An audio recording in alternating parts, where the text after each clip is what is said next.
Assalamualaikum warahmatullahi wabarakatuh. Apa itu Kampung Haji Indonesia? Kampung Haji Indonesia adalah konsep pemusatan layanan dan fasilitas jemaah Indonesia di Makkah yang mencakup akomodasi milik Indonesia, klinik dan layanan kesehatan, dapur nasional untuk logistik makanan, tempat manasik lanjutan, hingga kantor darurat perlindungan jemaah. Tujuannya, mengurangi ketergantungan pada hotel swasta Arab Saudi yang setiap tahun makin mahal, serta menghindari monopoli layanan syarikah yang banyak dikeluhkan tahun ini. Kenapa ini penting? Pertama, penghematan biaya jangka panjang. Daripada menyewa hotel tiap tahun, lebih efisien punya properti sendiri. Bisa digunakan terus-menerus untuk haji dan umroh. Kemudian, yang kedua, kontrol standar layanan. Negara bisa mengatur sendiri kualitas kamar, makanan, dan lokasi. Tak perlu lagi rebutan hotel di akhir musim. Lalu, yang ketiga, pelindung jamaah. Kalau jemaah sakit, tersesat, kehilangan paspor, atau butuh bantuan, mereka tahu harus lari kemana. Negara hadir bukan sekadar panitia. Dan yang terakhir adalah kemandirian dan kedaulatan. Tidak terus-terusan kedaulatan. Tidak terus-terusan bergantung pada sistem Arab Saudi yang tidak selalu berpihak pada kita. Dalam unggahan Instagram Badan Penyelenggara Haji, tampak Presiden disambut hangat oleh otoritas Saudi. Dan disebutkan bahwa penyelenggaraan haji termasuk dalam agenda utama.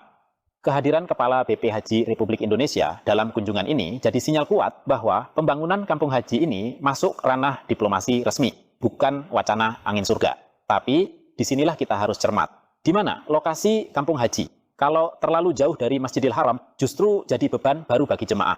Lalu siapa pemiliknya? Apakah negara, BPKH, swasta lokal? Apakah legal secara hukum di Arab Saudi? Kemudian, apa dampaknya terhadap biaya haji?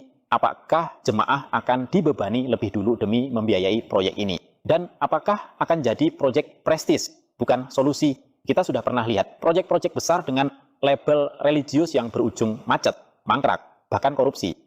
Malaysia sudah lebih dulu punya hotel dan layanan haji tetap di Makkah dan Madinah lewat tabung haji. Bahkan layanan logistiknya mandiri. Jamaah mereka merasa tenang karena semua dikendalikan negara. Indonesia justru baru memulainya sekarang. Tapi lebih baik terlambat daripada tidak sama sekali. Teman-teman sekalian, mudah-mudahan kunjungan ke luar negeri ini bukan untuk konten pencitraan. Kita butuh tindak lanjut konkret. Lokasi tanah harus segera diumumkan. Proyek harus bisa diawasi publik. Dana harus transparan. Dan pelaksanaannya tidak boleh mangkrak atau bocor. Kita tidak mau 3 tahun ke depan hanya mendengar kabar masih tahap studi kelayakan. Jadi, Kampung Haji Indonesia ini potensial jadi solusi besar.